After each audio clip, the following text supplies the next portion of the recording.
I would like to introduce you to Meredith Upchurch.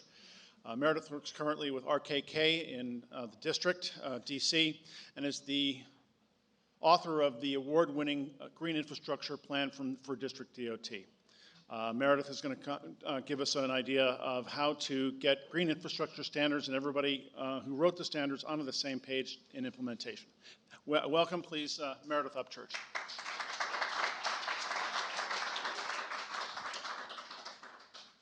Thanks, Al, for inviting me to speak today, and to all the sponsors. This is great to be able to follow all these great researchers. I've worked with Bill for many years and been the recipient of his work, which we'll see here. So I'm going to talk about putting everything we've talked about in green infrastructure into practice and how we standardize this, and how it can work for us. So we'll talk a little bit about the drivers that get us to stormwater and green infrastructure, some projects, design standards, design construction challenges, evolutions, how the industry is changing, you know, what I see happening in practice, and the role of the landscape architect. So, and just for my background, I am both an engineer and a landscape architect, and so I wear both hats and can see both sides and spend time with both people, and it's very interesting to see it, but this is a great multidisciplinary field to be able to do that in.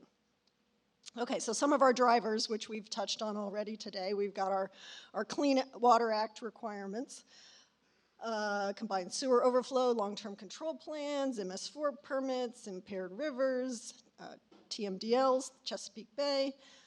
You know, that's what's really pushing. Those are the requirements that are making that happen. And then you've got just the environmental movement, which has led to the requirements, but also just the people, the advocacy, the nonprofit groups that are sponsoring this. You know, being green is cool.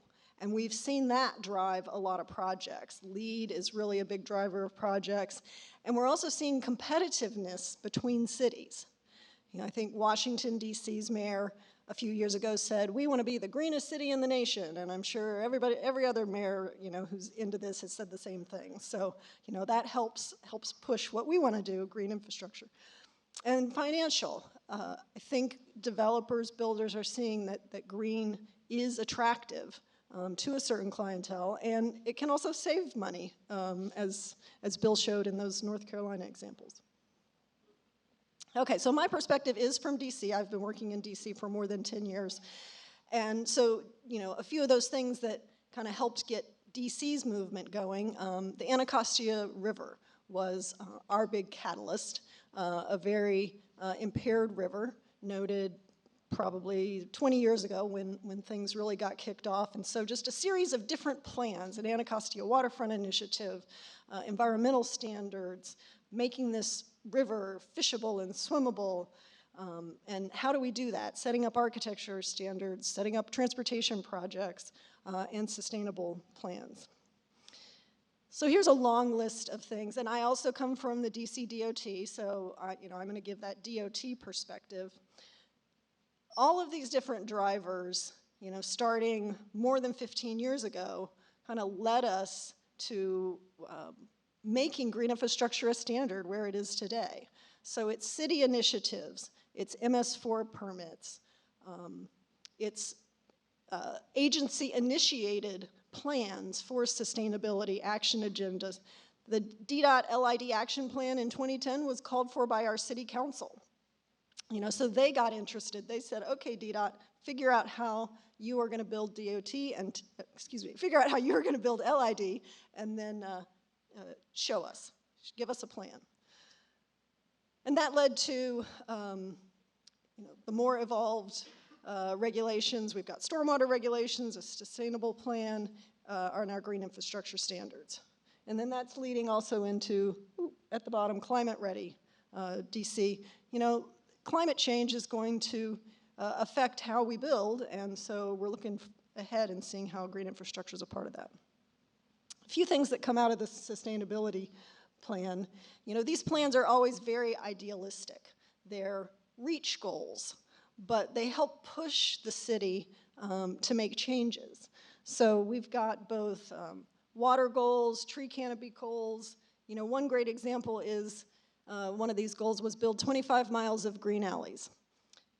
Well, when this went into place, I think we had maybe a few hundred feet of green alleys. And we were building about maybe a quarter mile of green alleys a year.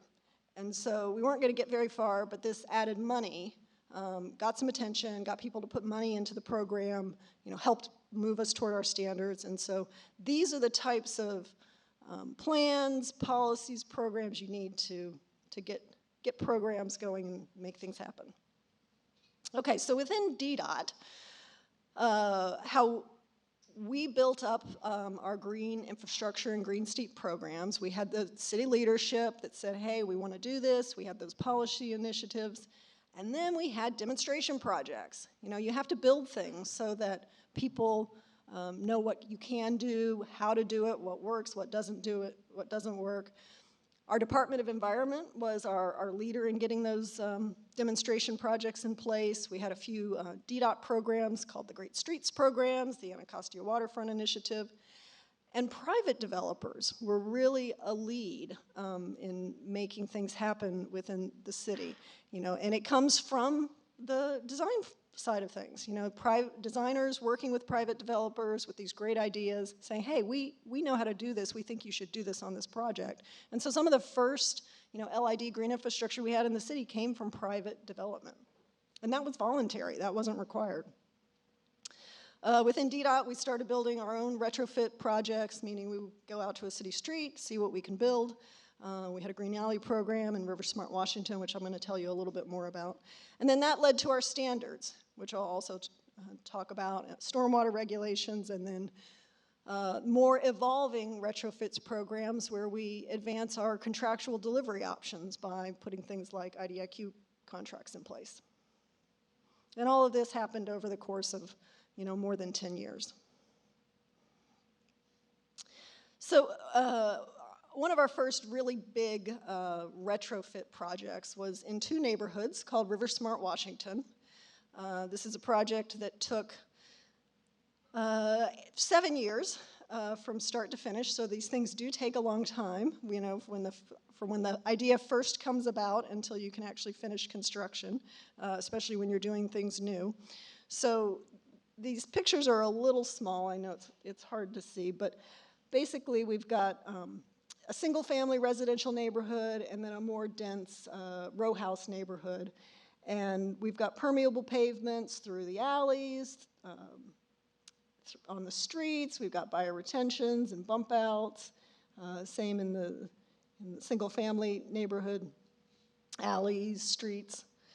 And they're both about the same size, about 13 acres, and we were able from the right-of-way to capture 8 acres total, so about 4 in each, although it wasn't exactly even. So we called that a maximum extent design, and we were able to capture a significant amount. So now that 13 acres is not all right-of-way, that includes the private property. So we were able to capture quite a bit of right-of-way. And this project included retrofits on private property, and on public property. There's a school, and on the streets. And we have been monitoring that to determine the volume reduction. The results have not come out as favorable as we would have liked, but we have been monitoring that. So some of the installations that we did there, a lot of permeable pavement, because that doesn't take away space from cars and people. So we tried every type of permeable pavement that was out there, the concrete, the pavers, asphalt, flexible pavement, and then bioretention in a few different variations. So here's some illustrations, and I'm going to talk about some of the designs and some of the challenges of different phases, as I move through the presentation. So here's an example of a bump out where we saved a street tree. So often with bioretention, if you're looking at building it in a city, you have to see, do you have a tree there? Do you not have a tree there? You don't want to disturb that tree. So, one of the options, variations here is build it around the tree. It actually gives some more soil for the tree to grow.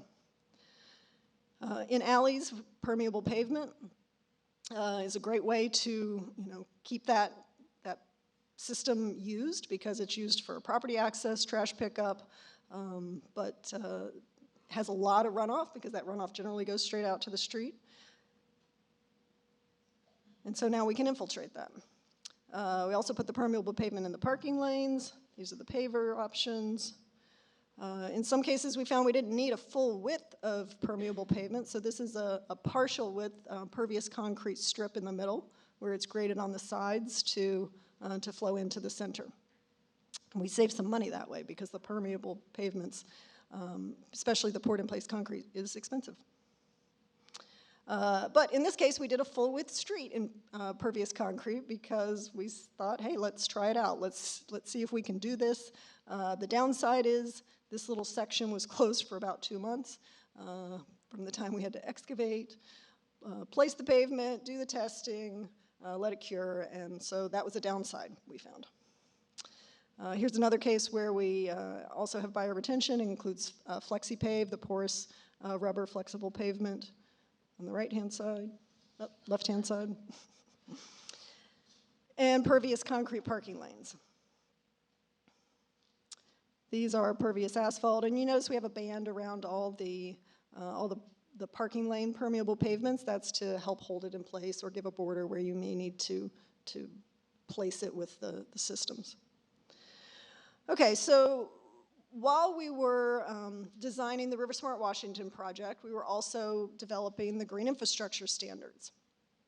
And so those got completed in 2014. We have 3 main practices that we have included designs for: permeable pavement, bioretention in many variations, and tree space design, which will touch on some of the techniques that the researchers have talked about, including soil volume requirement. And we call our green book is the standards book. That's got all the technical detail, the construction drawings, a couple hundred pages of specifications, design procedures, plant lists, and maintenance schedules.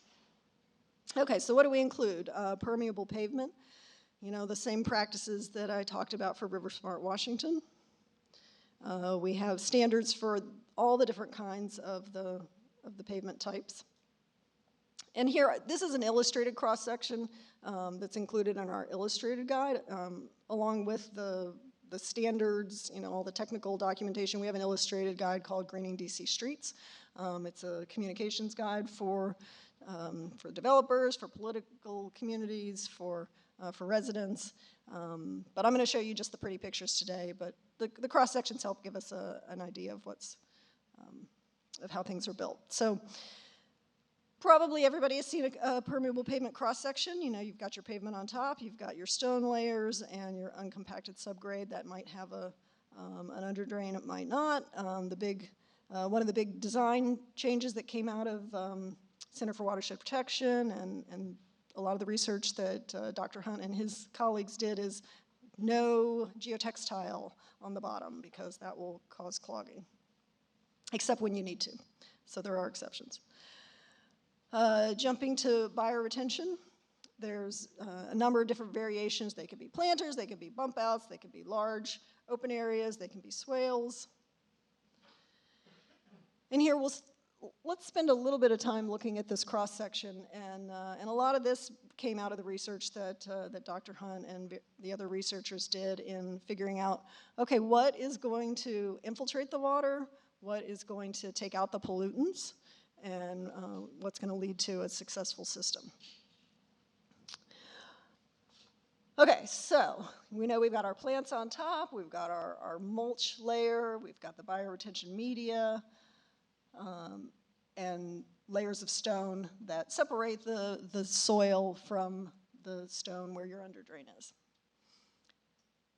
These are specific depths so that they can perform that pollutant removal that's needed. The bioretention media is high content sand, soil, and some sort of mulch or compost. And that's to promote the pollutant removal. Although, does anybody have a little skepticism of how our plants are growing in these soils? Anybody? Okay. Sorry, Bill. You know.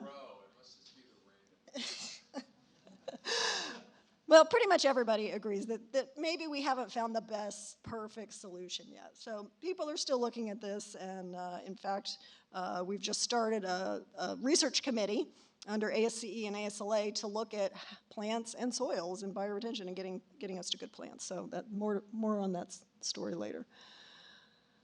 Also want to mention the curbs and walls that surround a bioretention. So, you know, we dig a big pit, we put it with loose soil, and then we put pavement and curbs next to it. Well, could there be some problems with that? Might they fall in? We're not exactly providing the structural support.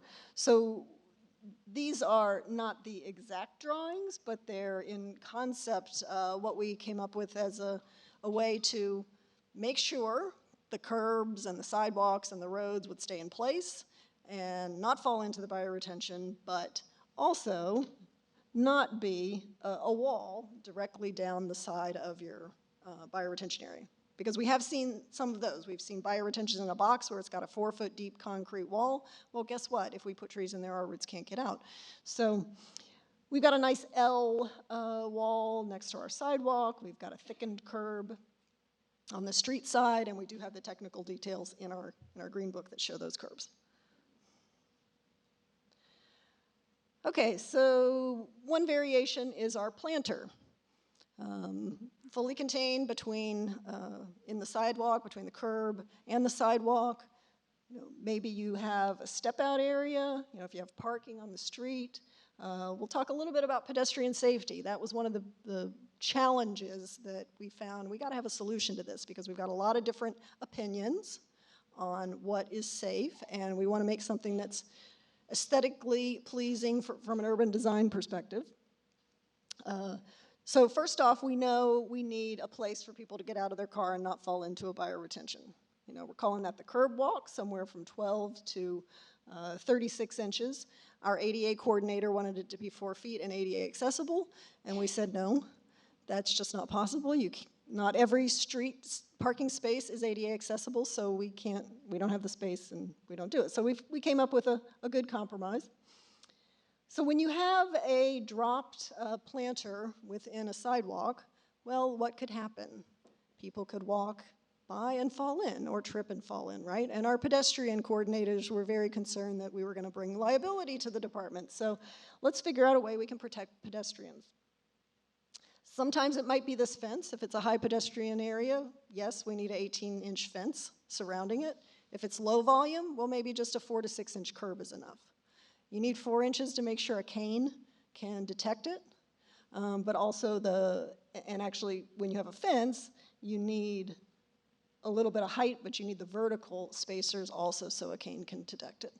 So there's a lot of things, you know, we have to consider, but in our guidelines we have those, you know, the guidelines that say what you need to make sure it's safe for pedestrians. Okay, for the bump out.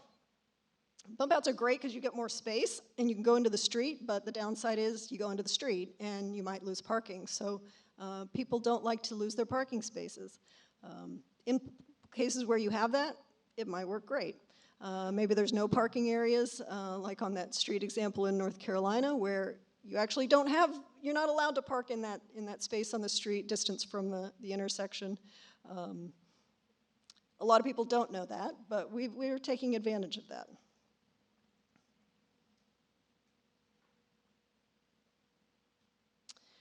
You may have a lot of space and you can put in a swale or an open bioretention. You know, maybe you've got a curb cut coming off the road, or maybe you don't have any curb and you can let that water flow in.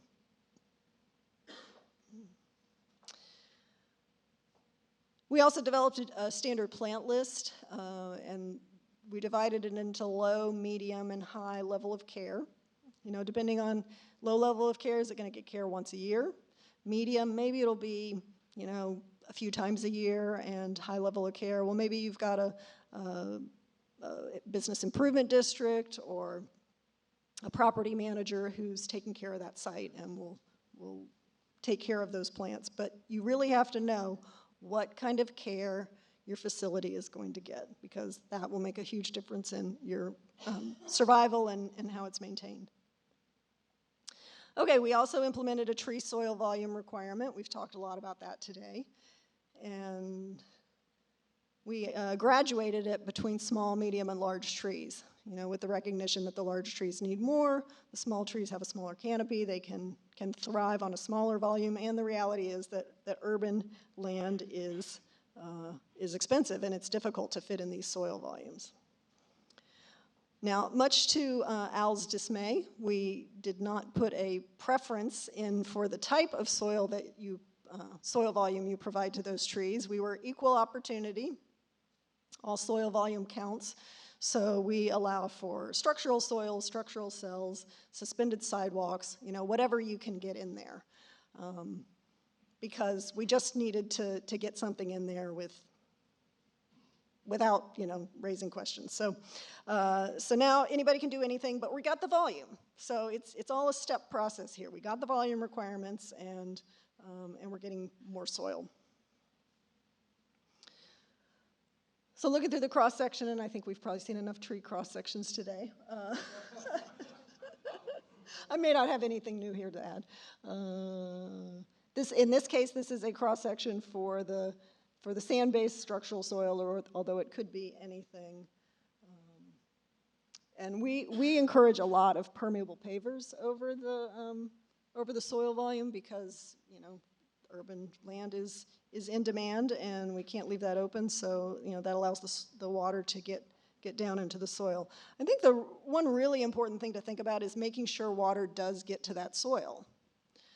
And the permeable pavements, you know, let you get there. You know, whether it's permeable pavements or some sort of drain, you really do have to get that water in that soil, because if you've only got a few feet open for that, that's exposed for that soil, it'll take a lot of rain to get water to that soil. Okay, so moving on to the stormwater regulations that were put in place about the same time that we were developing these standards.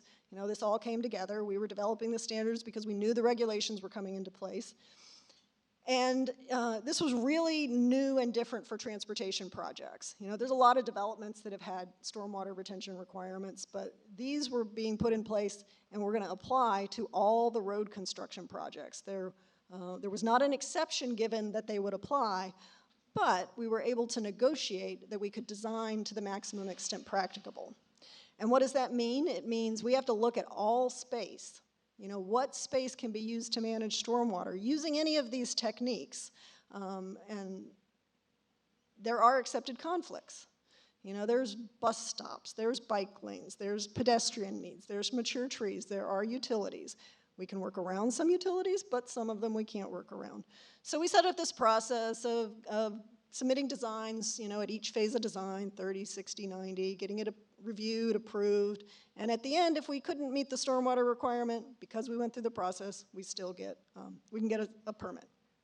So this created a huge change in the design process, but it has yielded an incredible amount of stormwater facilities within the district.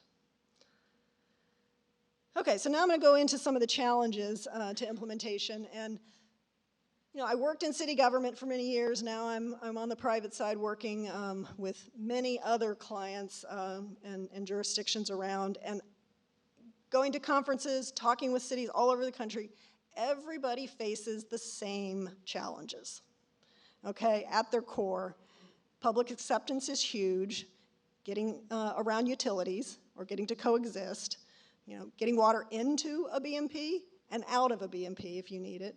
Quality control, training, and maintenance. We were just at the first stormwater maintenance conference last week.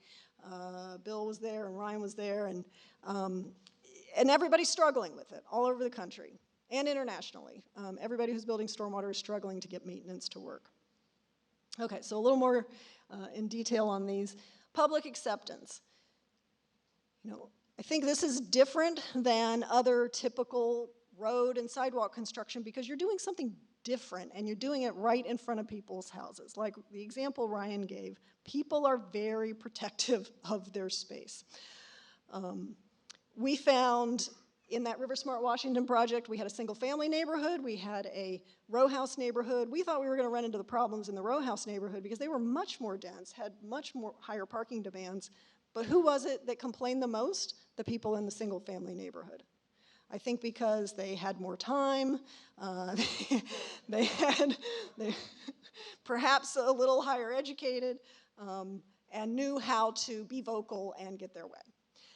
And we changed things. You know, we had a bioretention shown in front of somebody's house. That did not get built because they did not want it. There is now permeable pavement there. So we found that different messages speak to different people. You know, some people like the environmental improvement. Some people just want to get their road, alley, sidewalk fixed, whatever. Some people have a drainage problem that needs to get fixed, and if you can do that, you will be their best friend. And in some cases, you just have to say, this is required by law, we have to do this. And it's not the most popular reason, but some people can accept it. And lawyers, yes, lawyers do get involved. I only had one lawyer brought out on the River Smart Washington project, but my firm is working with Montgomery County, Maryland right now on a lot of their LID retrofits, and there are entire neighborhoods who have lawyered up and are going to the county saying, no, you will not build this in our neighborhood. So we're all at a loss. Well, what do we do? You know, this entire neighborhood is opposing this project. Do we give up? We go somewhere else? We don't know. Time will tell. Placing BMPs within the right-of-way. The picture I always see is a street with one bioretention planter after another. Well, you know what? You don't need all those bioretentions because, there's a lot of water on the road, but there's not so much that you need a bioretention every 50 feet to get the water. So that was a big lesson learned out of River Smart Washington is you really got to figure out how much water is going to these systems because you want to size them just right. You don't want to size them too big, you don't want to size them too small, you want to size them just right. So, that's a good message for you as you're designing these, figure out what size you actually need. And people really care about their parking. Street parking's in high demand when you don't have a driveway, garage. They need that parking. So in some cases, find that excess parking, find those no parking zones. And people are okay with things on the side of their house. They don't want it in front of their front walk. They want to be able to park in front of their house, in front of their walk, get out and go in their house. If you can find another space, you might win with it. Utility coordination. What I hear most often from cities and when we started this is, no, there's a utility there, you can't build that. Like, well, there's utilities everywhere, so if we take that approach, then we'll never build anything anywhere. So what we worked on in DDOT was, how can we coexist? What protections do we need around those lines? What can we dig around? What can we build around? What do we need to leave in place? And we made some progress with the communication companies, with the gas company, with our water and sewer authority. Some offsets have been set up that I think are still a little too much, but we made some progress. So I would encourage you to try to go the same way. One of the biggest challenges is just locating the utilities. You may be able to take record surveys, but often you have to do some digging and find it. And sometimes you can't find it. Our sewer authority wanted us to protect the sewer service lines that came out of the house. So we said, okay, where are they? Do you have a map? No, they don't have a map. They don't know where they are. And so in order to find them, you have to actually take a TV line down through the sewer and see where the openings are. But then you don't know which direction, if it's going perpendicular or if it's at an angle to the house. So we said, okay, this is too much. You can't do this. This is not going to work. The jury's still out on that one. They're still requiring it. Okay, water flow. This is a shift in how engineers design roads. They know how to get water off, but trying to keep it on there, or keep it out of the system, really makes people uncomfortable. So that's the change in philosophy. Also figuring out how you get the water into the ground. It costs a lot of money to do all the geotechnical testing. And then if you can't infiltrate, you've got to put an underdrain and connect it somewhere. Where are you going to connect it? There's catch basins. Yeah, we wanted to connect to the catch basins. Guess what? Our sewer authority said, no, we don't want you to connect to the catch basins. You got to dig into the street to drill into that sewer pipe or into a manhole. That costs a lot of money. So there's things that we still need to work out a little better on this. Quality control, this is new to nearly all construction contractors, unless they've started doing it or have specialized in environmental projects, especially the road projects. You need to build that capacity in all aspects: design, construction, maintenance. And you've got to set up the testing protocols. That was a big part of setting up our standards and our specifications. How do we test these materials? How do we make sure that what they're putting in is right? And make it so that the field crew can actually do it. Just briefly on maintenance, basically the keys to successful maintenance: you've got to have an asset management system, you've got to have training. There's a new nationwide GI certification that should help get things going on that. We did a local training program. You've got to have somebody take responsibility. Your capital group can say, yeah, let's build this, but somebody has to say, yeah, we'll maintain it, and then follow up on it. So we were able to get that worked out in DDOT, but it has not been smooth. And then private installations, we say, okay, you have to do it. If you build it, you maintain it. And you need funding. You need funding. Okay, so within DC, we've got a retrofit requirement on our MS4 permit, which means we've got to do more projects. And I know, New York has a huge retrofit program. In DC, our sewer authority also is doing a huge retrofit program. I think the key here is to figure out what sites are going to work before you design them. Because there's so much, you can pick sites and get halfway through design, and then they don't work. For whatever reason. Maybe it's infiltration, maybe it's a utility, maybe it's a resident. Try to figure out which sites can work, and then you can sail into design. Let's see. I'm going to jump ahead in the time I have left. Okay, let's talk about where is the industry going here. What we hear through these massive green infrastructure projects is we've got to deliver more, faster, and cheaper. It costs a lot to design green infrastructure. We demand a lot in project plans. We demand a lot in certainty to get through permitting, to get through public outreach. It does cost a lot. And it takes a long time. So I see movement away from the traditional design bid build format. We see a lot of design builds coming into be, and that can be good because it's good to work, as a designer, working with the construction contractor. You can work out a lot of things and get to a more effective design, and you probably can do it a little cheaper, and that's going to, save money for the locality. It's going to get them a project faster, but sometimes the designer can lose a little bit of control in that, or the cost can be a little uncertain. And then we're also seeing a movement towards public-private partnerships or full deliveries. If anybody's heard of the Prince George's County P3 in Maryland, and in Maryland we're also seeing several other counties going to these P3s, and it's basically, okay, we need to get a lot done. We want somebody else to come up with the money, the design, the construction, and the maintenance, and then we, the municipality, are going to just take the delivery. And in concept, that sounds like, okay, this could work, but what we're seeing is the contractors, the designers are not getting paid until the project's over. So you've got to bring in private financing. So it's kind of putting a lot of the lead into finance groups, into construction contractors, and into mitigation delivery companies. So can this work for us? Probably. We need to make it work.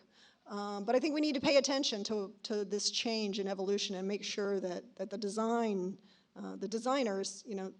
still keep their lead role. I mentioned our plant and soils research. There's still a lot of research that needs to be done, and I love it. When I hear the research saying, "Hey, this is what I'm going to work on next," because it's like, okay, we've made some progress and we figured out things. Well, what's next? There's still a lot to look at and learn here. we've made a lot of hurdles in overcoming technical, political, institutional challenges, but there's still a lot there. I think we still have a long way to go in the public acceptance, getting that public education. Talking with Andrea about it earlier, that just getting people to understand that this is something we have to do, that this is a way to improve the environment, that we need to make these changes. It's going to be a long-term effort. Figuring out how we get our facilities maintained. How many have seen a bad bioretention? That's all? Come on. Everybody should be raised. If you haven't seen a bad bioretention, that means you haven't seen a bioretention. So we got to figure out how to get to better maintenance. These can be great assets, but they have to be maintained. Making change in public agencies is convincing one person at a time. I heard one time somebody say it's one retirement at a time is how you make change. So. Think of it in that perspective if you're in the trenches. And what's the role of landscape architects in green infrastructure? When I'm with landscape architects, everybody says, oh yeah, we're the leaders in green infrastructure. When I'm working with the civil engineers, guess what? They're really the leaders in green infrastructure. I kind of say it how I see it, and that's just what's happening. This is a multidisciplinary field, and it takes everyone. But in terms of leading the projects, leading the designs, they've been led by the civil engineers so far, and that's how we've got to our super sandy mix that maybe our plants don't grow so well in. That's just how it's been, so now we've got to kind of take it and say, how does this need to be to make it work? Standardized designs are good because they're getting everybody to agreement on how we're going to do it, how we're going to build these systems, but it's also leading to these plug-and-play designs and those contract delivery changes, the design builds, the P3s. That's all based on those standardized designs that you just take and implement. And so where is the uniqueness? Can we have uniqueness? Or maybe we have those categories of projects to meet these incredible requirements that are just the plug and play. But maybe we have some of them that are, these are the ones that are leading to the revitalization of our cities, improving our neighborhoods. This is where we want to spend our design effort. I think these are the kind of conversations we need to be having. Make sure we know where our place is. What's the role of landscape architects here? I'm going to say we are leaders. We just need to make sure that we're keeping in the game here. Oh, one more project I'll run quickly through is our Q Street Green Alley, which was designed by one of my favorite landscape architecture firms to work with. This is our before picture. So it looks really bad. It's only a couple 100 feet long, so we came up with a design that is mostly permeable pavement. It also has some stormwater planters. This was actually a request from the neighborhood to create a stormwater alley, a pedestrian-friendly alley. We've got a nice graphic sign that shows how the water moves through. And here is our finished product. It really became an enhancement to this neighborhood, and I wanted to make it simple so that we could replicate it, but it's very simple design, but really makes this space great and can be replicated. And there's another picture.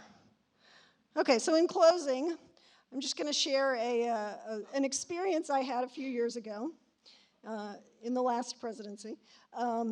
I drew the lucky ticket to have burgers and fries with the president, vice president at the Shake Shack in DC. And I thought it was great. Vice President Biden said, "I love landscape architects." So. But he also said they've heard about stormwater all over the country, so it was good. Okay, so with that, that's it.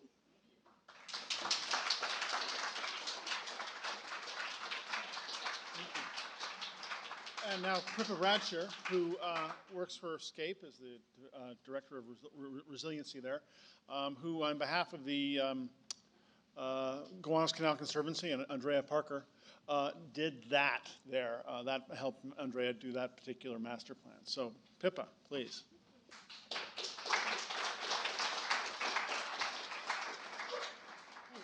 So, there we go. I'll get to talking about that, actually, that thing that's been up there behind all the transition slides. But first, I work at Scape. We're a landscape architecture practice, like many of you, a little under 30 people. And we're landscape architects, urban designers, horticulturalists. But I think one of the key things to talk about is all of the projects that I'll talk about are with others, this point that was made about civil engineers leading. And that's something that we've really taken to heart. And what I'm going to focus on today is really about sort of collaboration and vision. And so we work at all scales, from sort of plazas and streetscapes to larger vision plans. This is a plan we're working on in Lexington, Kentucky. But the point I want to make as we think about as landscape architects, this is never just about stormwater, right? It's about stormwater and making a great place. It's about stormwater and, you know, the increased land value of the client, right? It's about stormwater and flood protection. But one of the things that we really have to think about is how do we keep that all together, right? And so we talk about this a lot in our book, Towards an Urban Ecology, but it really, for us, comes down to this idea of reviving landscape systems, to being able to sort of cohabit with the landscapes and other species, but also other people that we live with, to engage landscape systems, engage physical reality, engage economic reality, engage maintenance reality that everyone's talked about, as well as engaging people. And then this idea of scale, like how do we scale it up? How do we make the individual things that we're doing happen? So I'm going to talk about three built work projects and the Gowanus Canal Master Plan. So this idea of reviving systems, whether they be ecosystems, physical systems, or the sort of vibrancy of community spaces. So a lot of our streets look like this, right? And we plant trees that never get much bigger than that because they don't have enough soil volume. We've all talked about that today, right? But what if, you know, this is in Buffalo. You know, I walk around the street, but I want to walk in that. I want to walk in the forest, in the trees. And can we bring that back into the city? Not entirely like that, but can we think about how to replicate it? So this is the redesign of this streetscape, right? It is opening up a lot of pavement. We've got a lot of trees, but it feels like an urban forest, right? There is actually still parking over there. But this is a place that I want to walk and be. And so this idea of reviving that regional ecosystem as well as the hydrology of the area. And so just some transitions, right? This is what an intersection looked like before, but now I have this sort of layering and some fall color. And this, which street do you want to walk down, right? So this is better for our ecosystem services, right? Better for stormwater management, better for urban ecology, better for heat island, and it just feels nicer, right? It's a place that people want to be. So this idea of cohabitation, of coexistence, when we talk about it, we usually, as at Scape, are talking about urban ecology and living with species, and particularly the marine environment. But I want to expand that to really being able to coexist with different groups of people. If we're designing these things in the public realm, right, we have to find a solution that Miss Ann will agree with, or find a place where there are no Miss Anns, maybe. But also with infrastructure. We've heard a lot about the utilities, right? So, you know, this is a library in Queens that we worked on, and there's a lot of things wrong with it besides the fact that it's not capturing stormwater, right? I can barely find the entrance. It's totally paved in front of it. And this is the new library, right? So and this is all permeable paving and you know, some wilder type plantings, and you know, that was great. We were able to add all of this to it. But again, it's a place that people wanted to be. But the reality of this was that it was quite a big push, because when you do something like this, you have to think about what's underground, right? And so this is underground.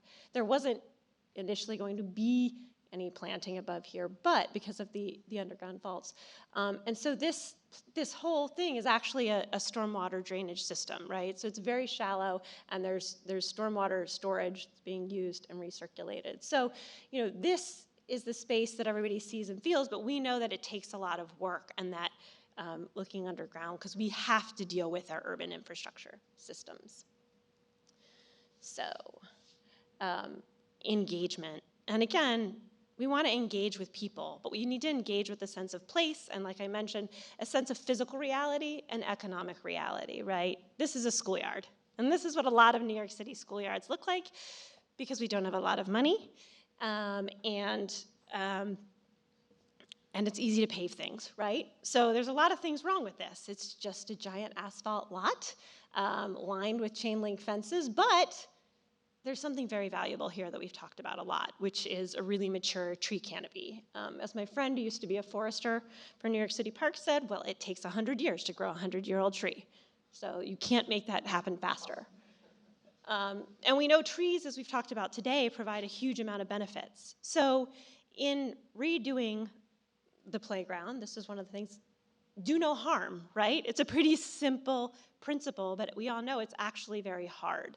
So I think articulating those ecosystem benefits, making sure in your construction and implementation, not only that you have a good tree protection plan, but that your contractor is executing that tree protection plan, it takes a lot of work. It seems like a very simple move, but we know it takes a lot of work. And so this transformed, this is a very active school site. People needed a wide open spaces. Kids wanted to run around all day, but so we couldn't put in huge swaths of bioswales everywhere, but we were able to open up some of the areas to use pervious pavement in different places, and again, create, buffer that required fence, but also create more opportunity for opening and infiltration. And so these are all, again, but still a place where people can do this, but people can also do this. So this idea that people can coexist and cohabit together, and are again engaged in the space. So really, there's this reoccurring theme of sort of thinking in layers, right? Thinking in layers of activities and programs underground and above ground as we manage. But how does it work? How do we make it happen? And we've had a lot of presentations about the technical part today, so I really want to focus on the sort of vision and catalytic opportunity of design in this way. So I'm going to talk more about planning and design visioning. Oops, did I do that?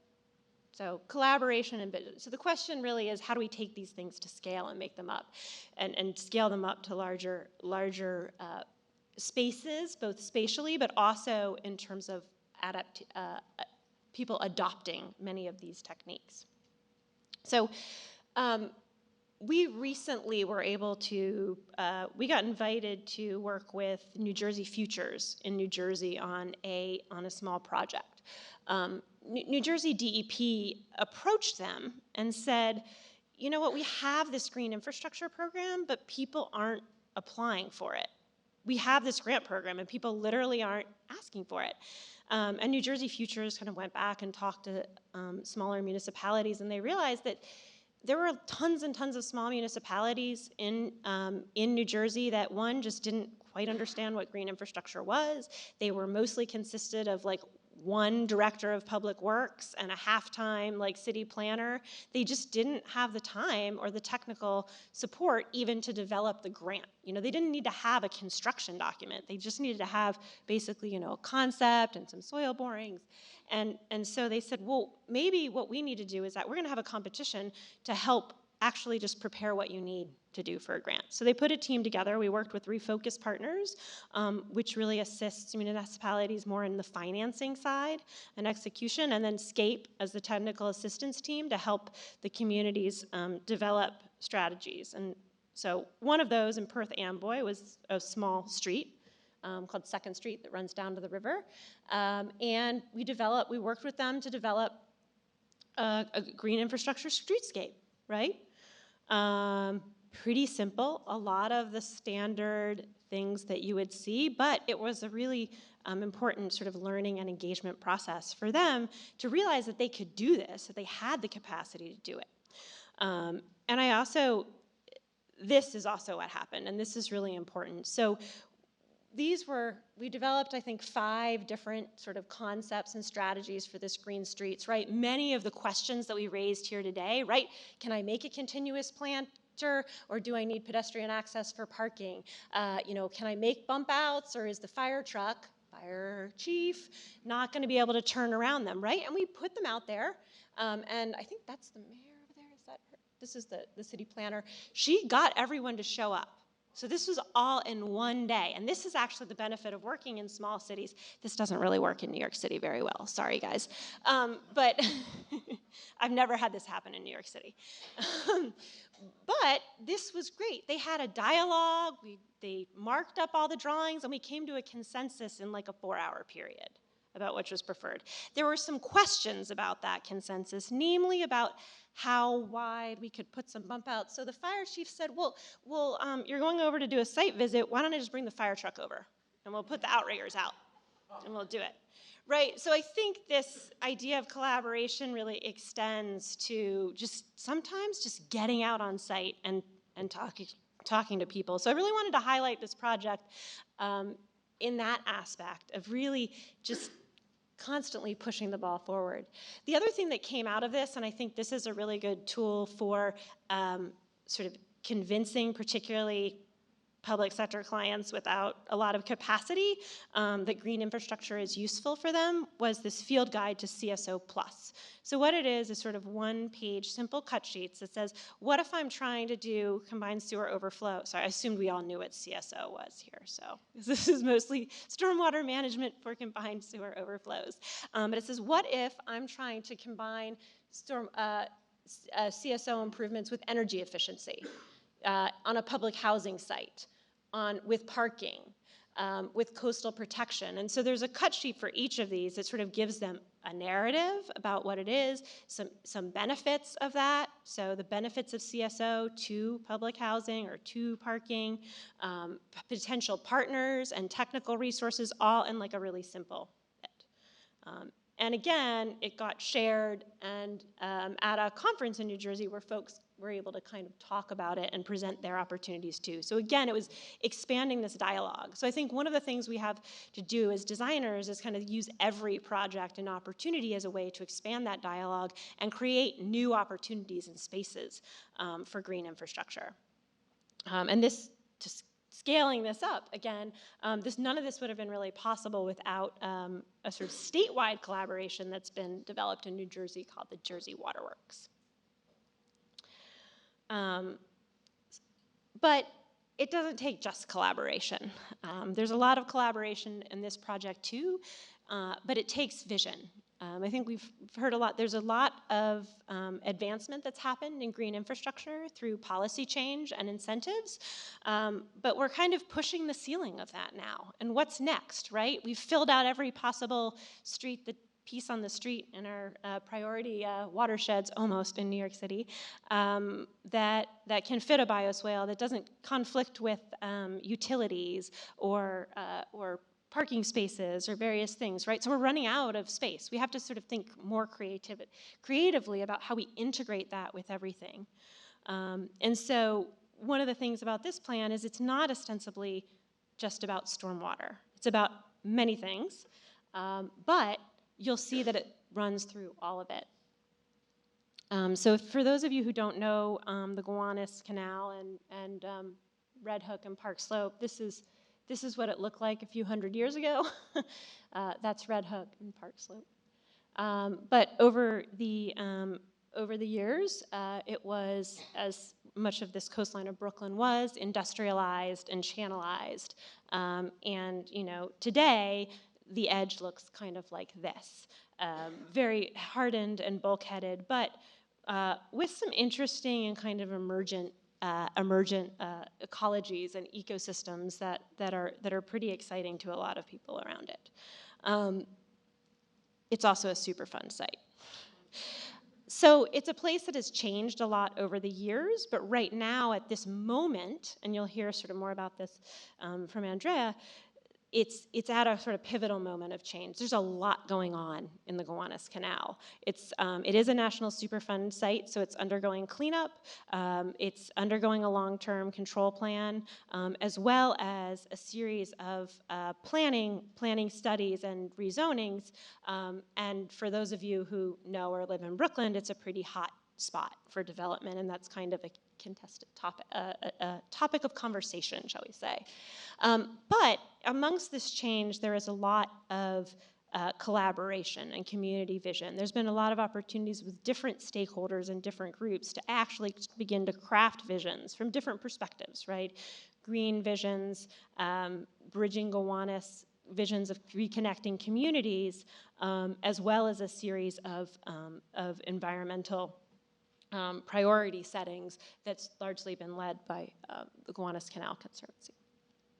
So it has been a collaborative process, and out of those visions, and I highlight this because the vision is a sort of big design vision, but it really builds because of coming from the Conservancy on everything that's happened before, right? Many stakeholder meetings and outreach that gathered a lot of input and information, but also activities that were interactive and more engaged, sort of your non-traditional expansion that involved everything from art projects and science projects to canal walks and things like that. So, when we show this, it's not just a vision, it's a process, but it is a vision.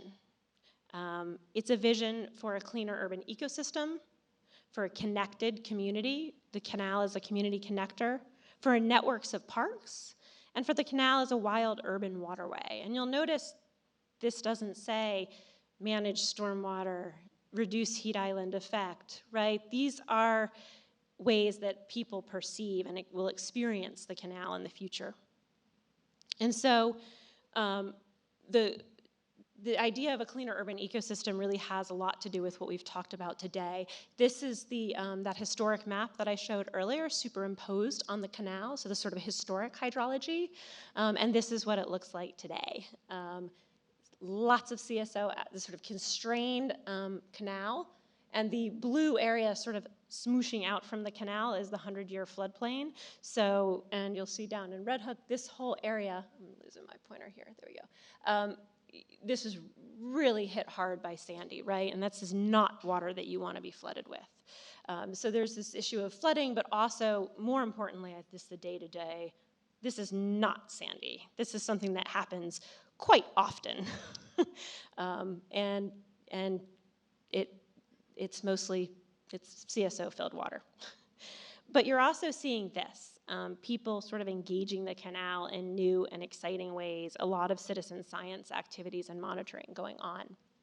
So the vision plan really crafts a vision of improving water quality over time using many of the strategies that we talked here today, right? Retention tanks, stormwater green streets, but a way that sort of puts those together in a mosaic, in a layered mosaic over time. It's also something that really builds on the ideas that have bubbled up out of that process, both ideas that have come from public agencies and things that are going to happen, and citizen scientists who have identified and revealed things like historic underground streams in the neighborhood.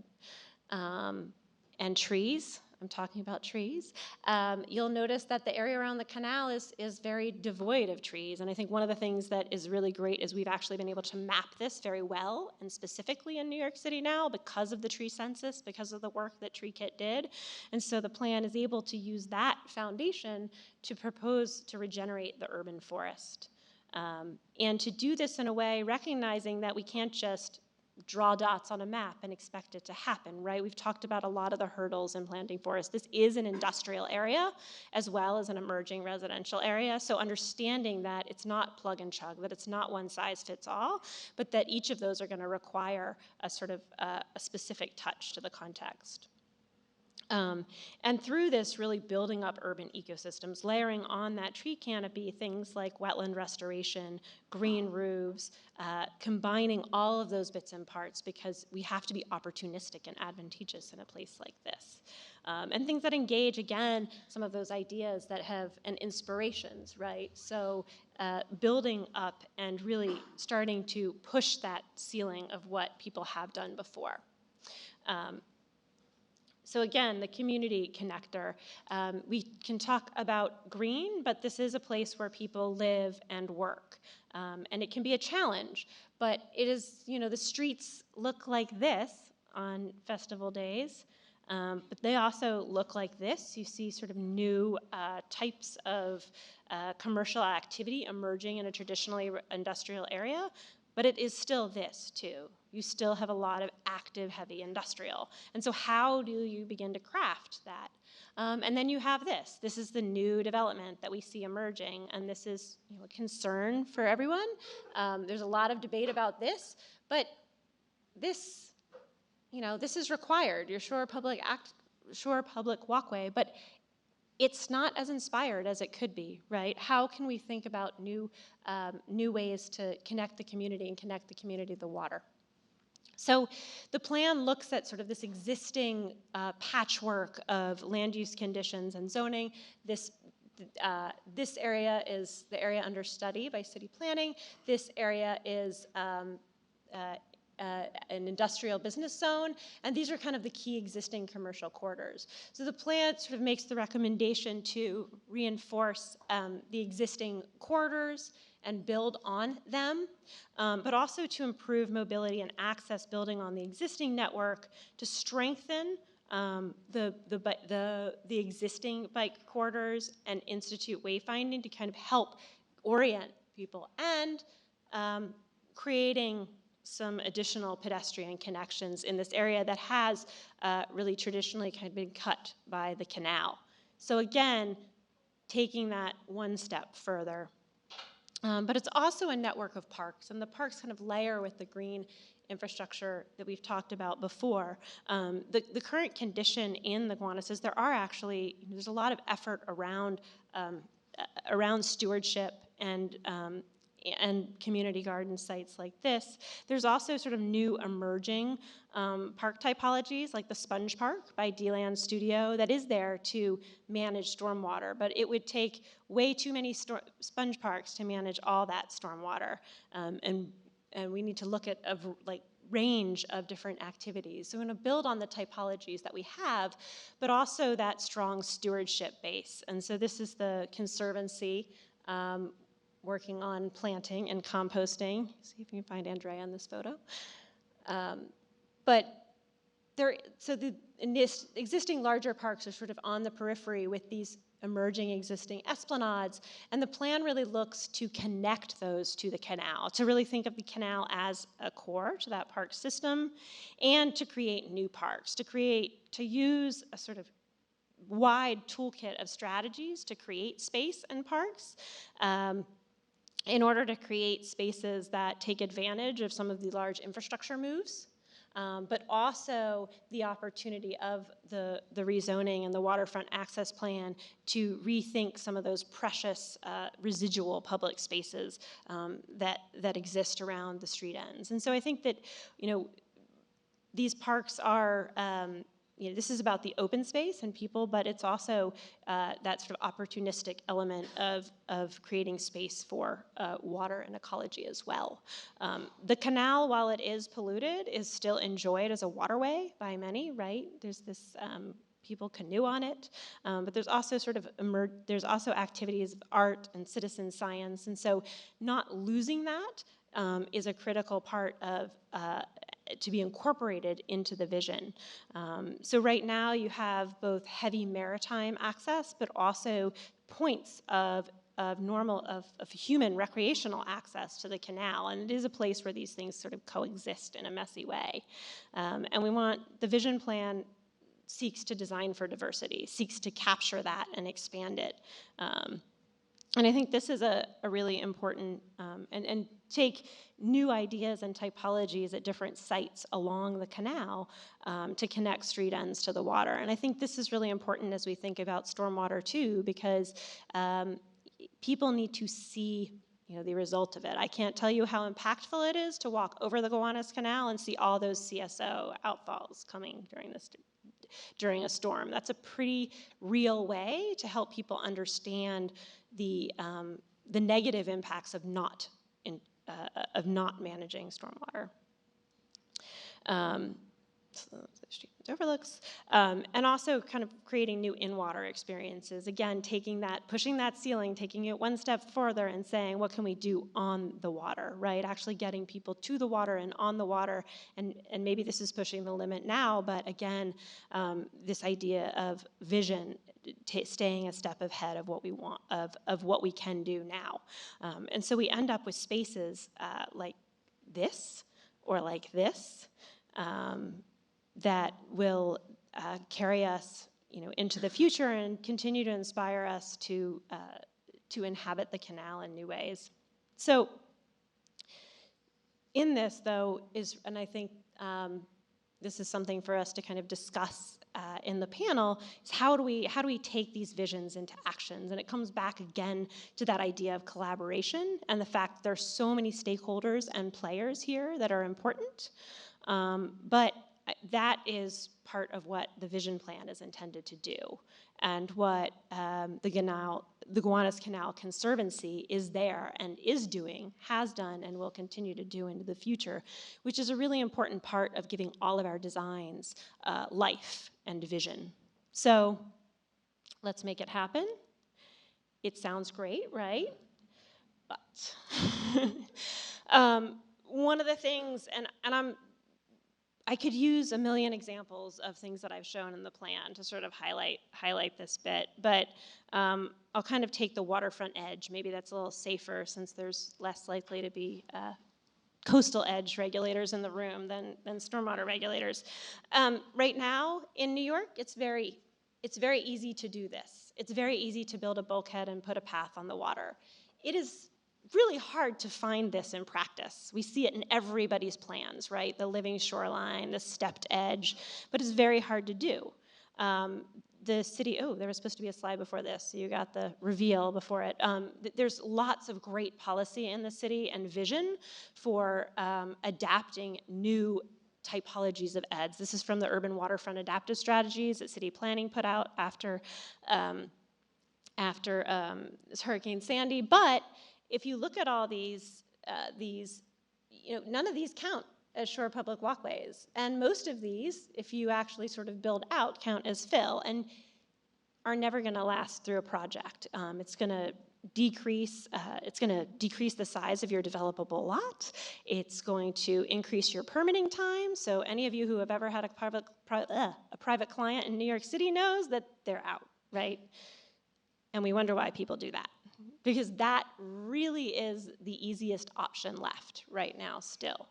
And so, these sort of diagrams and definitions that exist in our planning documents, be they here in the city or elsewhere, start to really limit what we can do on the edge. That any modification of those, those edges and bulkheads, which is really important now as we're elevating things out of the floodplain, sort of create issues where we have to go through additional permitting processes, or we have to provide compensatory mitigation for actually creating habitat. So if I look at this as the building edge, this is not part of that zone that I can count. But if I move that line in, and I should have put that diagram, then I have to give back some of the building. And that's equally hard to convince people of. And so these series of diagrams kind of talk about that edge, that sort of rich, the section looks great, that rich edge, but each of those little pink dots, sort of pink zones, are things that we cannot do, that don't count as planting or vegetation. And so in an era of climate change, whether we're talking about the water's edge and trying to diversify it, or whether we're talking about our street edge, so we end up with this. when we want things like this.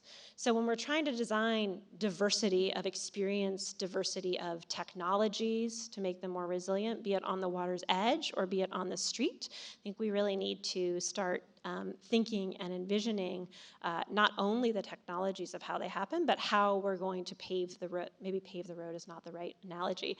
How we're going to lay the framework in front of us to get them approved as we begin to embrace these technologies in our designs. So, thank you.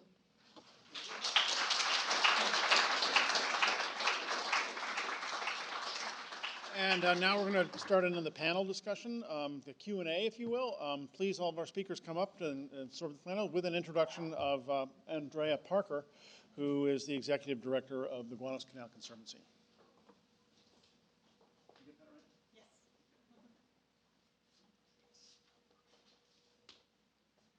Okay, and I actually have a couple slides that I want to show in addition to, it was great to hear Pippa really summed up what we're doing with the Gowanus Lowlands right now, but I want to add a couple pieces to it that I think haven't really been covered. And I think that, so again, I'm Andrea Parker, I'm the Executive Director of the Gowanus Canal Conservancy. We are the community-based environmental steward for the Gowanus Watershed, and I think one of my questions to all of you is how is the community engaged, and how do you upfront that engagement in terms of advocating for and designing these solutions? And I think that what we're trying to do in Gowanus is really engage the community in understanding these two scales, both the neighborhood park scale of the lowlands that Pippa just talked about, and then the watershed scale of what can you do on that scale to reduce combined sewage overflow. So again, it's about engaging volunteers.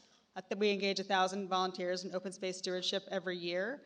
But it's also in these pilot projects. And this is the 6th Street Green Corridor project. We installed, designed, constructed, and now a maintenance and monitoring contract on these 11 bioswales. And because of this, because we're a nonprofit that has both this on-the-ground stewardship and actual capital projects, we're able to do something like the partnership with Trees New York on the volunteer bioswale stewardship training.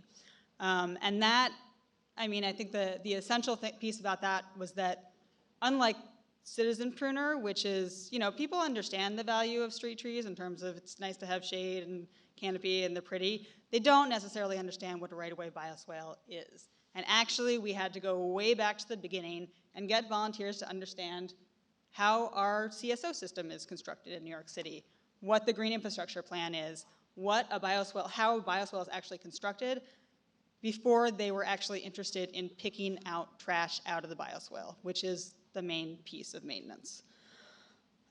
So that integration of large-scale thinking with on-the-ground stewardship is what allows this kind of process to happen.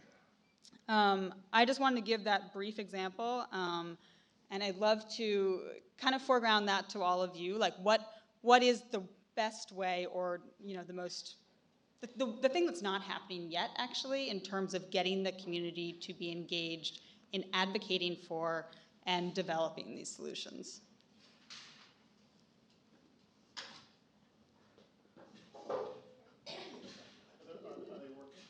Hello? Does that work?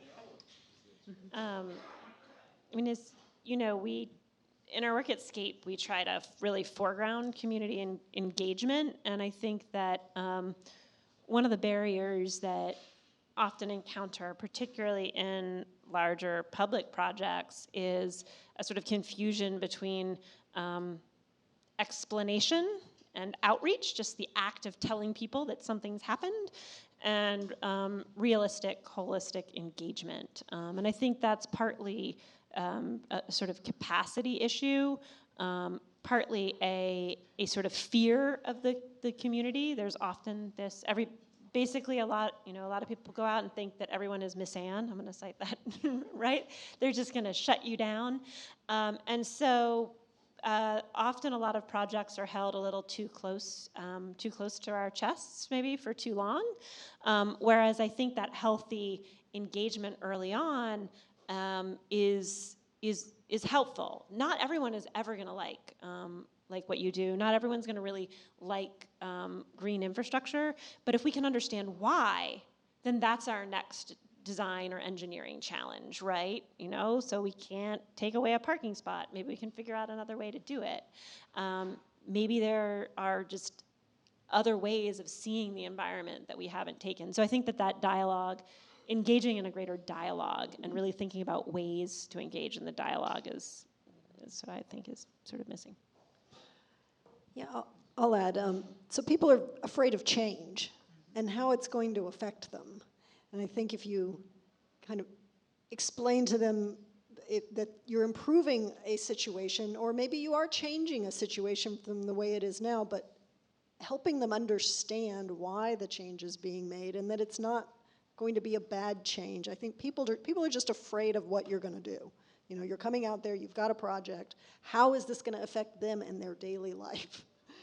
And if you can kind of comfort them that you're not going to change their daily life and you will improve things, then they can become comfortable with it. One thing that has worked often for us in those type of engagements is, you know, people are really afraid of change, but if you can show that that change connects to something that bothers them, right? If the street in front of their house floods all the time and they complain about it and this change is going to take that away, then they're okay with the messy planter in front of their house. The other thing is illustrating that change is happening whether they like it or not, right? And this can be a sensitive issue and it's butting up against climate change, but it's sort of like change is happening, but which of these futures do you want is another way to sort of reframe the argument or conversation.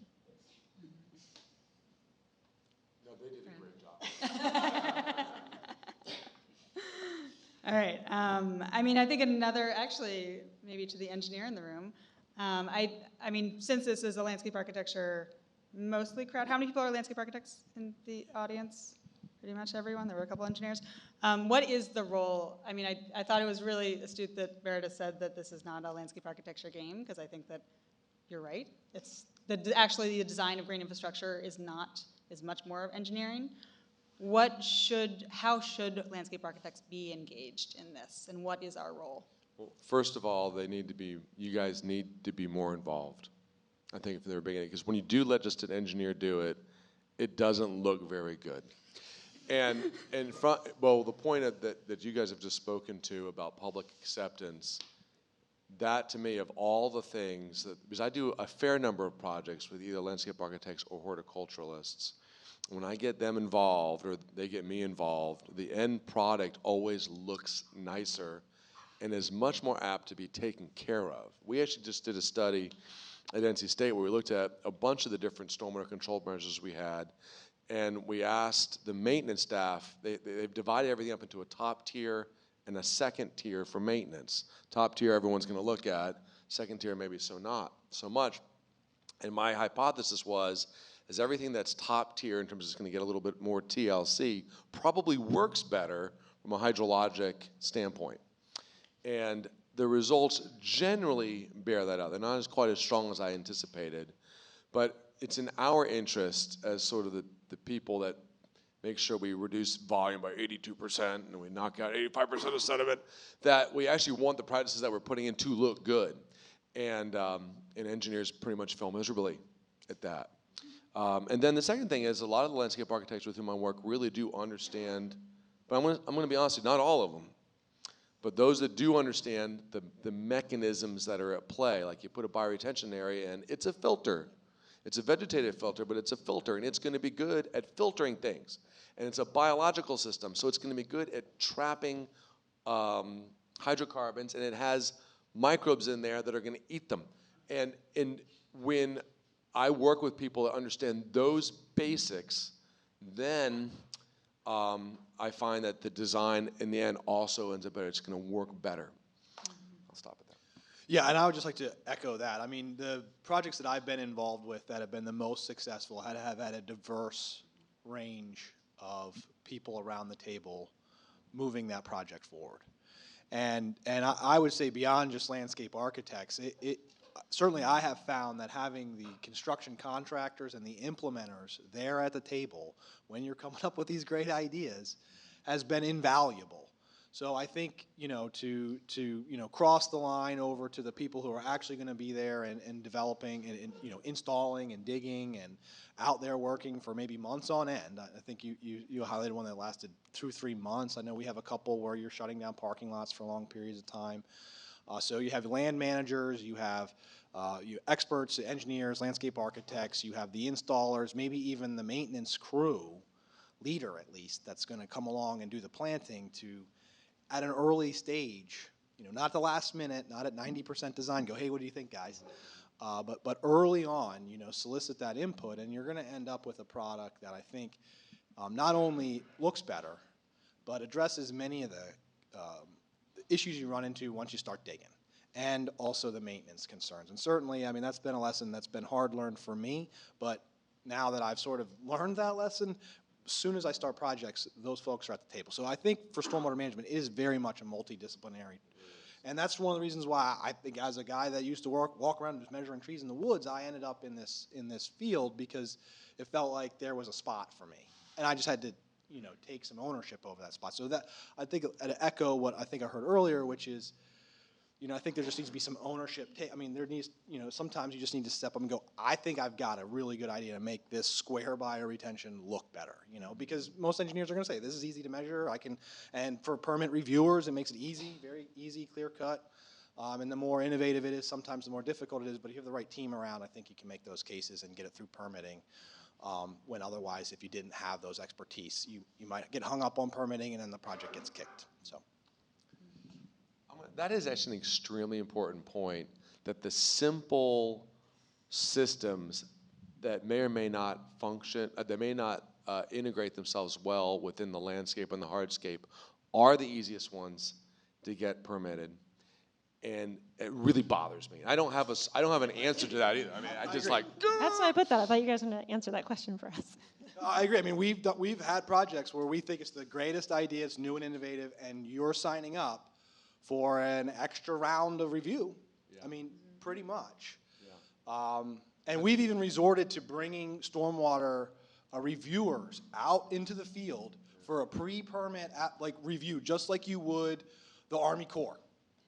I mean, that's gotten to that point because it's like, let's just go ahead. Because I've been to sites where it's like, is that impervious?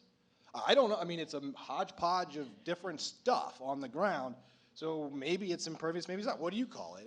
And so I think, when you look at trying that permitting hurdle, getting some of these issues out early really helps out a lot. I mean, that's why I use that New Jersey example, because I think like any opportunity to do that is so important. And it doesn't always work, but if you can just literally get out on site and get everybody in the room, that's like 6 months of work.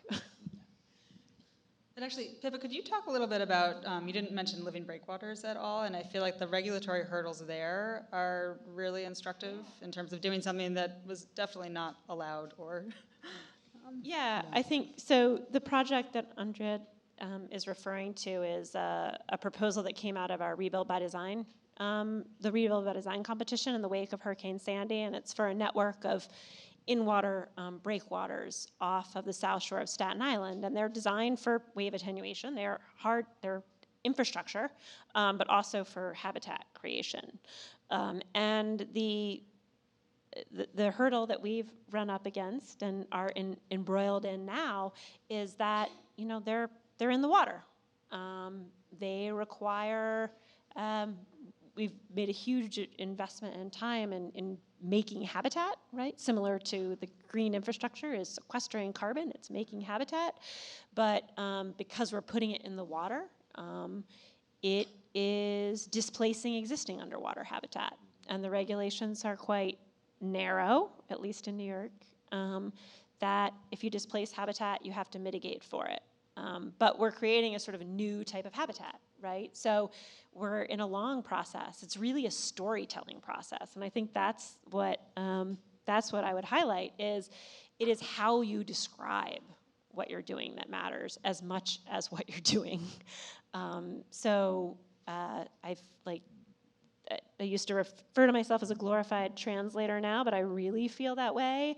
And a huge part of both the drawings that we've been doing and the narratives that we've been crafting have to do with sort of describing how that habitat works, working with our ecologists, but also the regulators, because the ecologists talk about it in one language and are like, oh, it's great. Why doesn't everyone understand it's great? And they're like, well, actually, read this New York State 661.5 code of state regulations, and write, respond to that question, because that's the perspective in which regulators are looking at it. And I think that the point I made at the end, that as we're filling up sort of the easy spaces in our right-of-ways and those large vacant lots, and we're pushing in our urban environment to find more locations for stormwater, we're going to run up against those same hurdles and barriers. I mean, you've seen that in the Gowanus with the sheet flow and the moving water between watersheds. I don't know if that's an issue anyone else.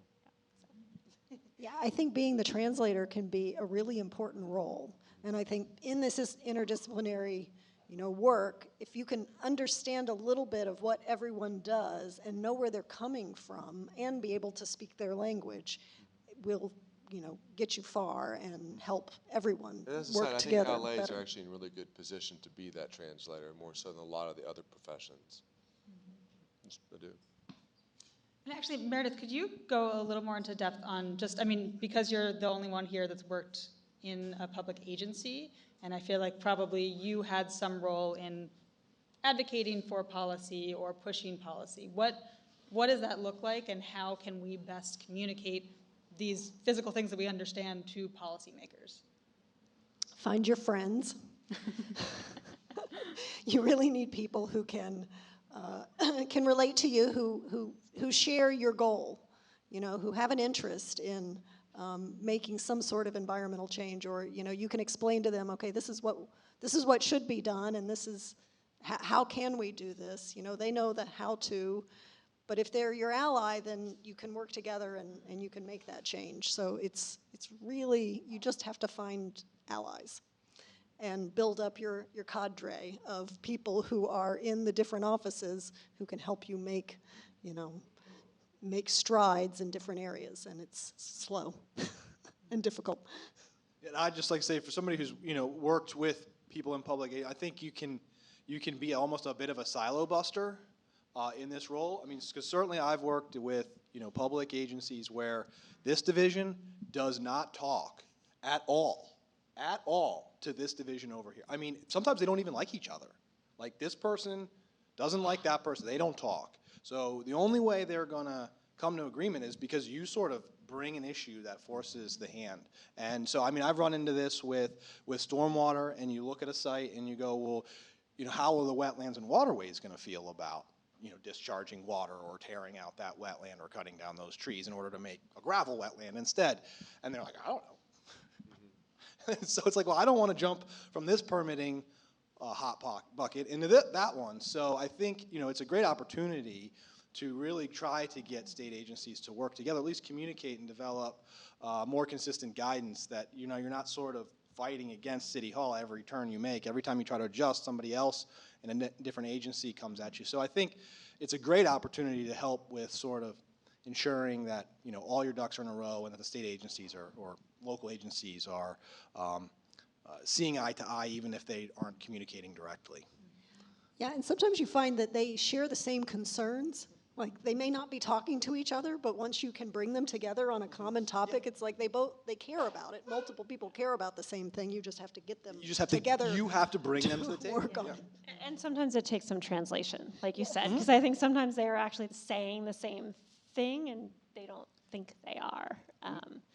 But I also think that stormwater management, green infrastructure is a particular thing that touches a lot of agencies. So I would say that bringing them together around stormwater management can actually unlock collaboration and opportunities in other things. I think that we've seen that in New York City a little bit between DOT and DEP and parks. Yeah, we're still working on it. But, I mean, even the origin of the green infrastructure program, it wasn't that we didn't know how to build a bioswale. It was a maintenance agreement, right?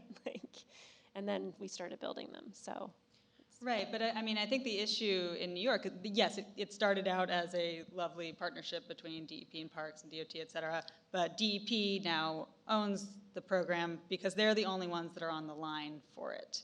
And I mean, everything that we've talked about today is happening because of the Clean Water Act. You know, it's not happening because there's a cap on carbon emissions or there's, you know, we value evapotranspiration rates of cities. So, I mean, is there a way to get other agencies more on the line for these things so that they actually have money to spend on green infrastructure as well? I don't know, but I think you probably have more to say about this, but I think that actually is really hard because part of the thing with projects is goals, and I think that's one of the hurdles for green infrastructure right now as we start talking about flooding and climate change, because the vast majority of our green infrastructure has been built based on water quality consent orders, and so they're designed for a specific function, for a specific performance and flow, but the public doesn't necessarily understand that that's how they're designed. So when they don't work in a massive flood event, you know, people are like, oh, green infrastructure doesn't work. So I'd be interested in what you think about that as someone who's involved in the policy side. Well, I think it's these other plans that come about, you know, kind of as a result, these sustainability plans, greening cities plans, tree plans, you know, some of those are somewhat independent, you know, maybe a little bit of a driver is coming from the clean water requirements, but other just from the sustainability movement or the energy movement. So it's those, you know, when those requirements span multiple fields, you know, maybe it's food, energy, housing, employment, you know, green jobs is a big one that a lot of people get interested in. Yeah. That's when and requirements come about, that's when the other agencies kind of have to respond and have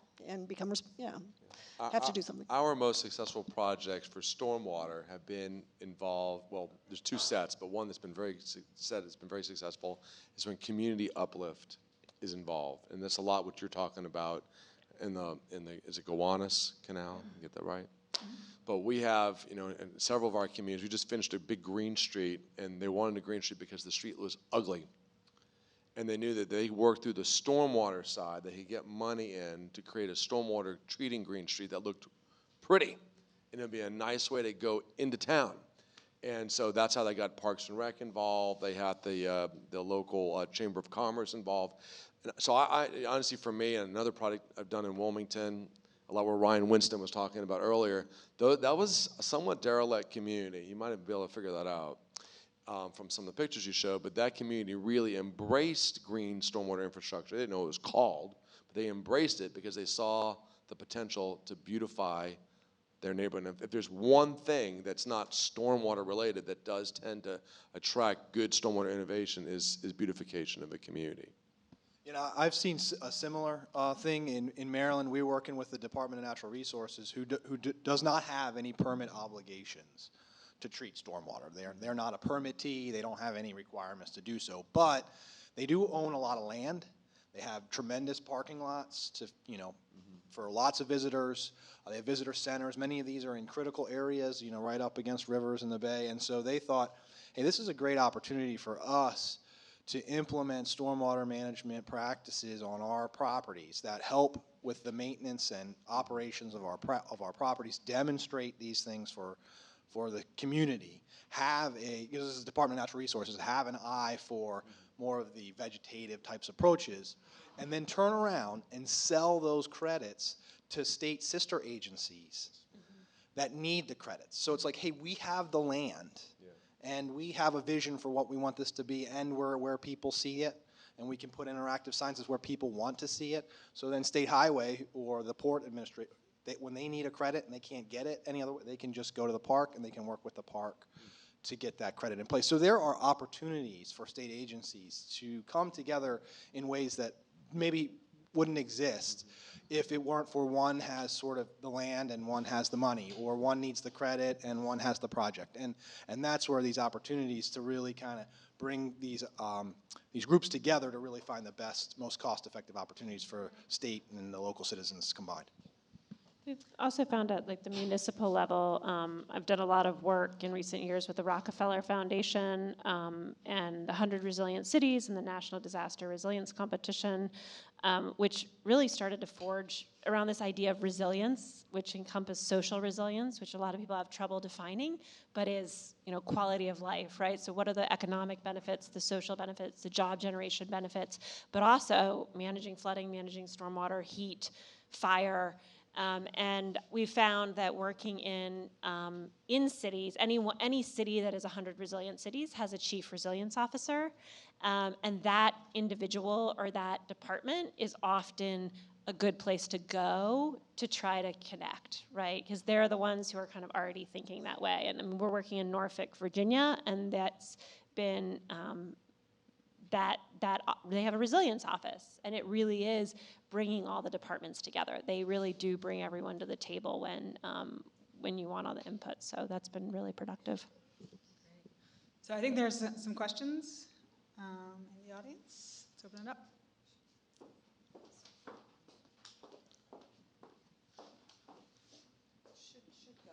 Is it on? Okay. I live in Brooklyn. I happen to live in the Gowanus Watershed with the bioswale right in front of my house. When it was being built last year or 2 years ago, and I was talking to my neighbors, none of them had any concept about what the purpose was. In fact, they didn't know where stormwater went and where sewer went, and the fact that in my neighborhood it goes into the same pipe, and that's why the water down next to Whole Foods in Gowanus is dirty. So it seems like we're all having this discussion among ourselves, and at the broader public level, there's a total lack of awareness of what combined sewer outfall is and what the impact on water quality is. And I don't know how that gets addressed. Maybe you have some suggestions. Time.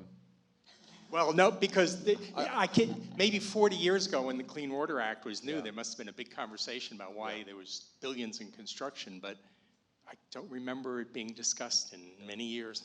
We had, North Carolina had massive fish kills back in the 90s, which is why actually I got hired. And they did a study at the time that asked North Carolinians where the water went. And unlike here, they all knew incorrectly that it went to a wastewater treatment plant. But we don't have any combined sewers, none, zero in the whole state. And they have done and that was 70% North Carolinians got it exactly wrong. But so much effort has been put in, and over the course of really the next decade, I mean, I know it's sort of a sample, it's a skewed sample set, but when I bring in maintenance people, just maintenance contractors, they all know now that it does not go to a wastewater treatment plant. But I swear to you, it probably took a decade. But it also takes seeds, and you're a seed. Yeah, it is. You're a seed. And they asked because that bioswale went in, right? And so I think this is part of the role of design.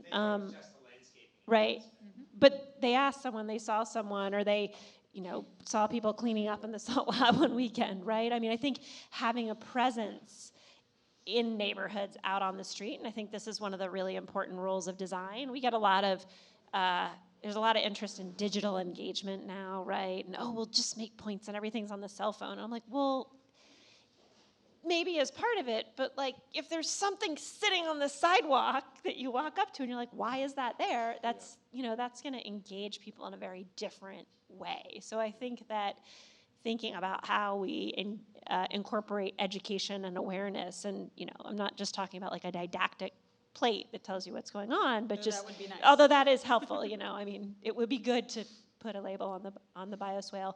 But I mean, I grew up in Virginia, but I was like way inland, but there were still stencils that says your water drains to the Chesapeake Bay, right? This huge campaign. It's like Chesapeake Bay Watershed. And I didn't even live near the Chesapeake, right? So, but I knew I lived in the Chesapeake Bay Watershed because it was stenciled on every single drain inlet everywhere. Other questions? There's one over there. And just, yeah. I can just yell Great. it out. That's fine. I had a question for Meredith. I wondered if there was any post-construction analysis you did for comparing the green infrastructure to the pervious pavement and how you dealt with maintenance. Because I got to say, it's just a frustrating process working in New York City as a landscape architect where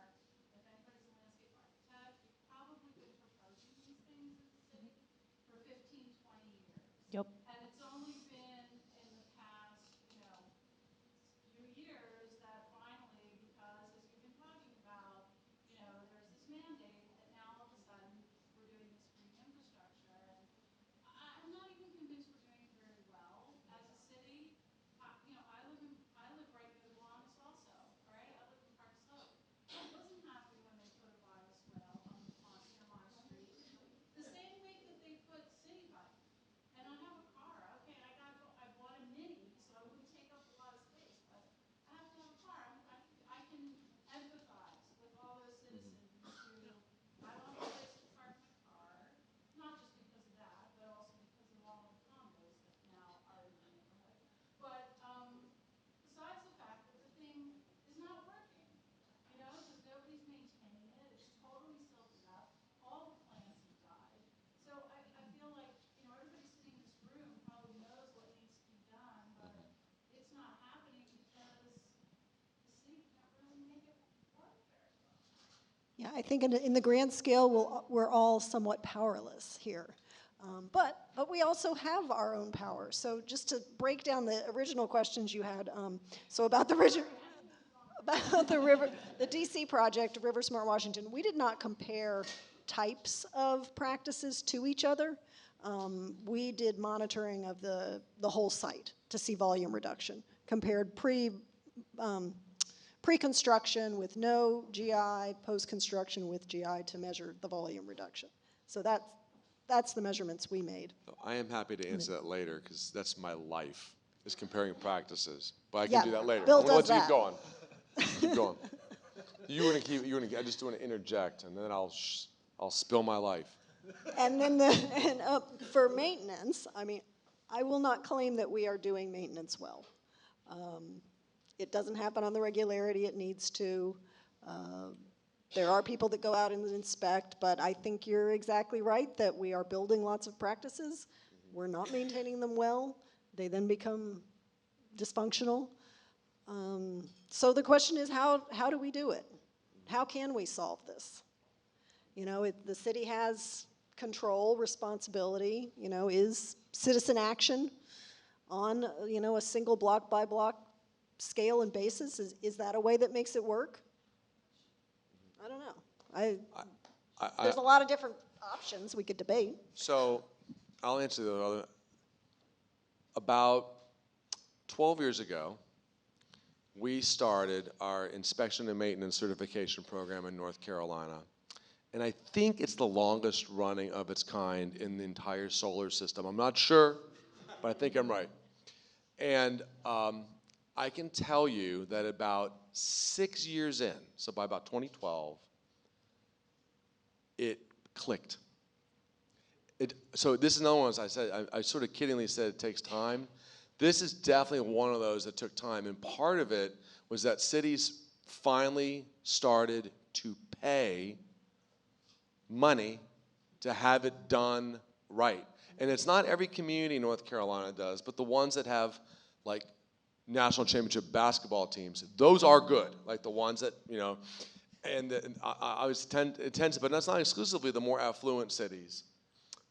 They require PEs or RLAs to go out on an annual basis to check, and if a site is not stamped, and by the way, the RLA or the PE stamp is on that certifies that it's work, and then when the city does come back and check, 10% of them they will inspect. If that person has misrated, then it's a little black mark on him or her. And so what they've done is they've pushed a lot of it onto the private sector. They also make all the inspectors go to either the NC State University certification or a similar one. Otherwise, you're not allowed to do the inspection. And so it's this it's sort of a tight little circle that makes people do the right thing. But you have to the first thing is the city has to require it. And they have to be at a minimum spend money so that they'll send their inspectors out to look after what PEs and RLAs have made decisions on. But I'm going to tell you that across the board, like we looked at a whole bunch of systems on the NC State campus, and like 2 out of 40 were not right. Which then it's not that 30 out of 40 were awesome. okay? But 2 out of 40 were not working right. But 30 out of 40 were all working at least to some extent, and which then gets me to the next point is we have to accept some amount, and this is very engineering, right, of failure, right?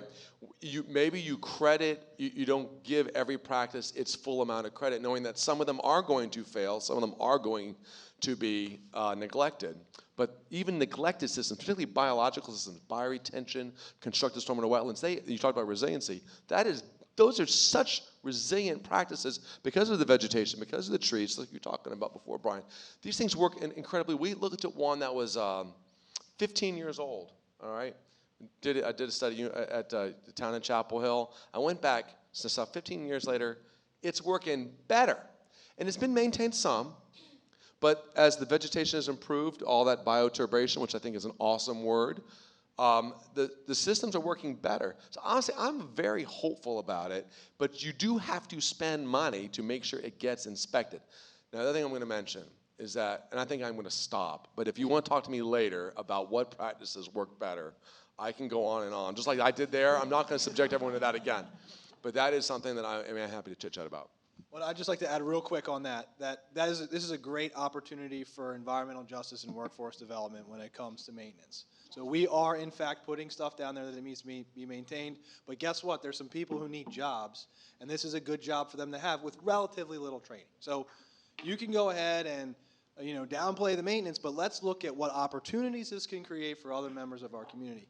And in line with that, just sort of echo what I said before, I can't tell you how beneficial it has been to have companies and contractors who maintain these practices and build them at the table when we design them, because they can quickly go, hey, you know what? That is going to be a pain in the ass to maintain, dude. And you can go, oh, well, how do we change this? And they usually have some pretty good ideas on how you can relook at things to at least make it a little bit easier to maintain and avoid some common pitfalls that these guys see all the time, and they go, oh, look what they did this time. They did it again. And if you have them at the table, they can help. They really have a lot of insight, even if they're not PEs or landscape architects. They've seen enough problem sites that they know, hey, that's going to be a problem. You should think about this solution. And it's been very beneficial for us. I can second that, but I would also, is any landscape architects that have worked on any of the bioswale install contracts?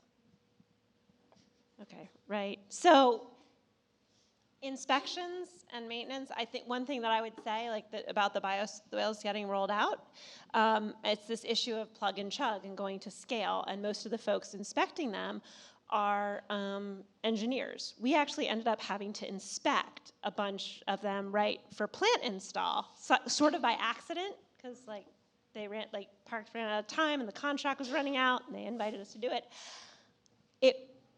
It was really crazy. If any of you have ever worked on a road project, right? What is the sort of quality of the plant material and things that people try to slip through? It was pretty scary. I was not surprised that so many bioswales that I saw weren't doing that well a year later. I mean, literally things with smaller plants taken out and put in larger plant containers, swapping plants that weren't in the plant specs, not planting in the right place. So I do think advocacy in our organization that's not just engineers inspecting things, but landscape architects, because survivability is huge. It's a huge element, but maintenance, though. I mean, I think as landscape architects, it's not just bioretention facilities that we're worried about maintenance on, right? This is systemic for our discipline. But any thoughts that you guys have about how to shift funding towards maintenance and operations would be greatly appreciated.